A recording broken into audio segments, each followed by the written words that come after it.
नमस्कार। आज हम संघ और उसका राज्य क्षेत्र विषय पर चर्चा करेंगे, जिसमें संविधान के भाग 1 के अनुच्छेद 1 से 4 और राज्यों के पुनर्गठन की ऐतिहासिक यात्रा को समझेंगे। संविधान के पहले भाग का अनुच्छेद 1 भारत के स्वरूप को परिभाषित करता है। ये स्पष्ट रूप से कहता है कि इंडिया अर्थात भारत राज्यों का संघ होगा। Doctor B.R. अंबेडकर के अनुसार ये भारतीय संघ राज्यों के बीच किसी समझौते का परिणाम नहीं है। इसी कारण किसी भी राज्य को भारतीय संघ से अलग होने का कोई संवैधानिक अधिकार नहीं है। इसीलिए भारत को विनाशी राज्यों का अविनाशी संघ कहा जाता है। इस अनुच्छेद के अंतर्गत भारत के राज्य क्षेत्र में भारत के सभी राज्य, सभी केंद्र शासित प्रदेश और वे विदेशी क्षेत्र शामिल हैं जिन्हें भविष्य में भारत द्वारा अर्जित किया जा सकता है। नए राज्यों के निर्माण के संदर्भ में अनुच्छेद 2 और अनुच्छेद 3 के मध्य स्पष्ट अंतर है। अनुच्छेद 2 का मुख्य उद्देश्य उन बाहरी क्षेत्रों को भारतीय संघ में शामिल करना या नए राज्य के रूप में स्थापित करना है, जो पहले से भारत का हिस्सा नहीं है, जैसा कि सिक्किम के भारतीय संघ में विलय के समय हुआ था।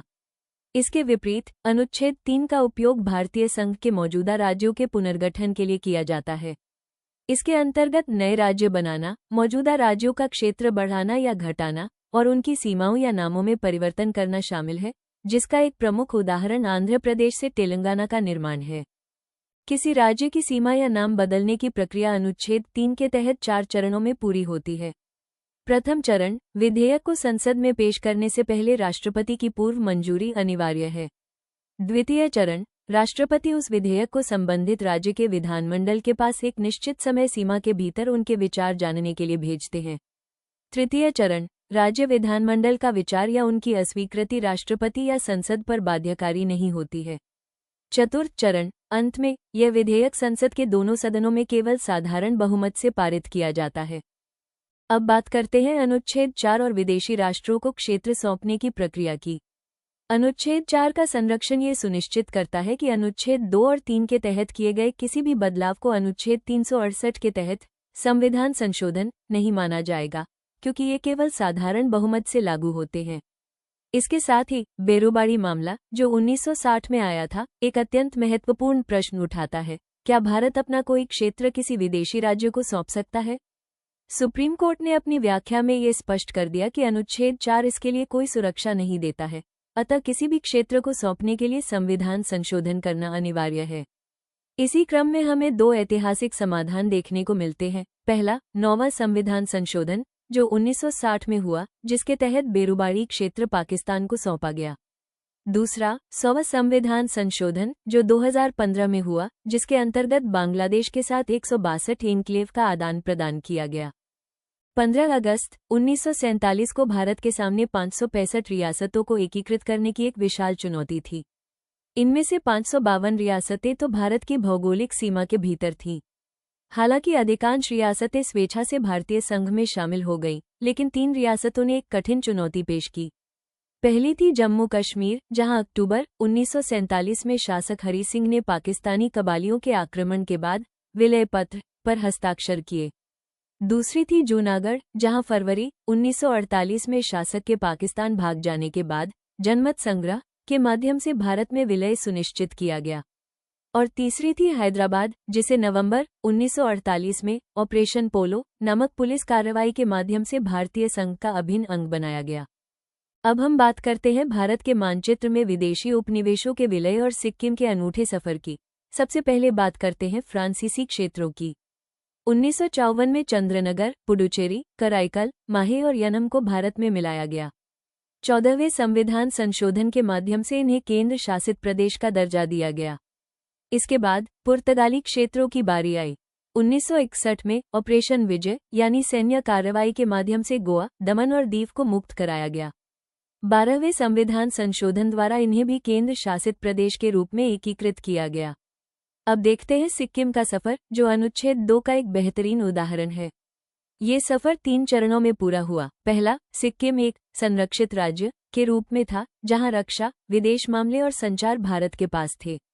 दूसरा, 1974 में 35वें संविधान संशोधन के द्वारा इसे सहबद्ध राज्य यानी एसोसिएट स्टेट का दर्जा दिया गया और अनुच्छेद 2A को संविधान में जोड़ा गया। तीसरा, 1975 में 36वें संविधान संशोधन द्वारा जनमत संग्रह के बाद अनुच्छेद 2A को निरस्त कर दिया गया और सिक्किम भारत का 22वां पूर्ण राज्य बना। इस प्रकार भारत ने अपनी भौगोलिक सीमाओं को न केवल सुरक्षित किया बल्कि विभिन्न संवैधानिक संशोधनों के माध्यम से इन क्षेत्रों को मुख्यधारा में शामिल किया। भाषाई आधार पर राज्यों के पुनर्गठन की मांग एक सुलगता हुआ प्रश्न बनी हुई थी। 1948 में एस.के. धर आयोग ने अपनी सिफारिश में स्पष्ट किया कि राज्यों का पुनर्गठन भाषा के बजाय प्रशासनिक सुविधा, भौगोलिक निरंतरता और वित्तीय आत्मनिर्भरता के आधार पर होना चाहिए। उन्होंने भाषाई आधार को सिरे से खारिज कर दिया। इसके बाद 1948 में ही जेवीपी समिति का गठन हुआ, जिसमें जवाहरलाल नेहरू, वल्लभभाई पटेल और पट्टाभी सीतारमैया शामिल थे। इन्होंने भी भाषाई आधार को औपचारिक रूप से अस्वीकार कर दिया। हालांकि 1953 एक बड़ा टर्निंग पॉइंट साबित हुआ। तेलुगु भाषी राज्य की मांग को लेकर पोट्टी श्रीरामुलु ने 56 दिन की भूख हड़ताल की, जिसके बाद उनका निधन हो गया। इस घटना के कारण भयंकर जन आंदोलन हुआ और अंततः केंद्र सरकार को झुकना पड़ा। इसी के परिणामस्वरूप आंध्र प्रदेश भाषाई आधार पर गठित होने वाला देश का पहला राज्य बना।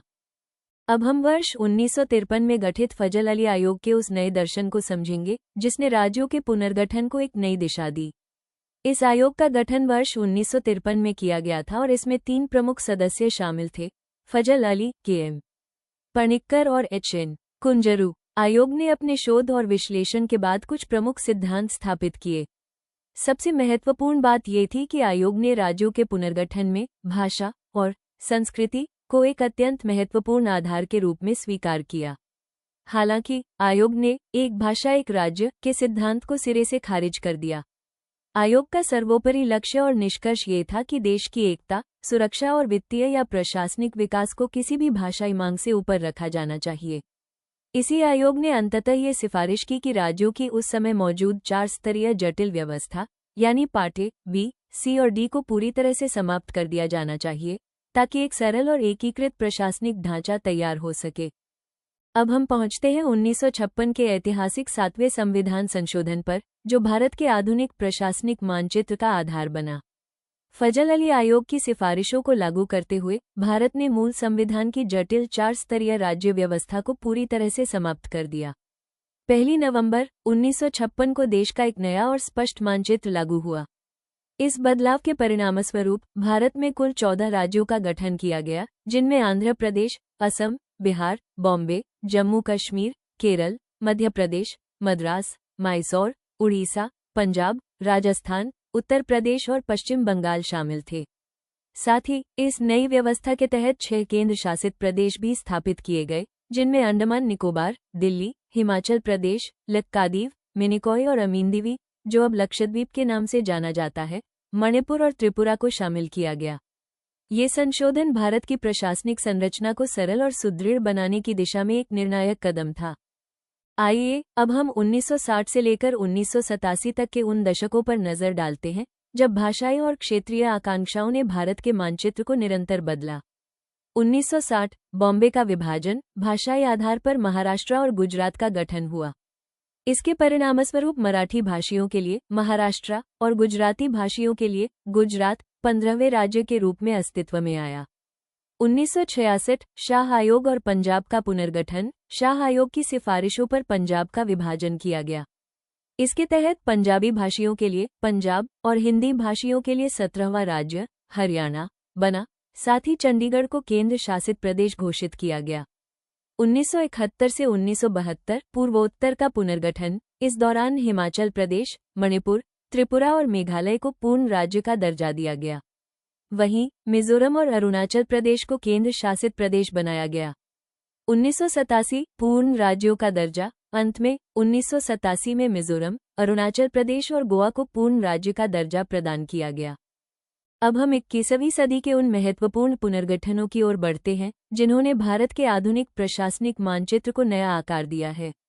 2000 में बेहतर प्रशासन और विकास सुनिश्चित करने के लिए 3 बड़े राज्यों का विभाजन किया गया: मध्य प्रदेश से छत्तीसगढ़, उत्तर प्रदेश से उत्तराखंड और बिहार से झारखंड का निर्माण हुआ।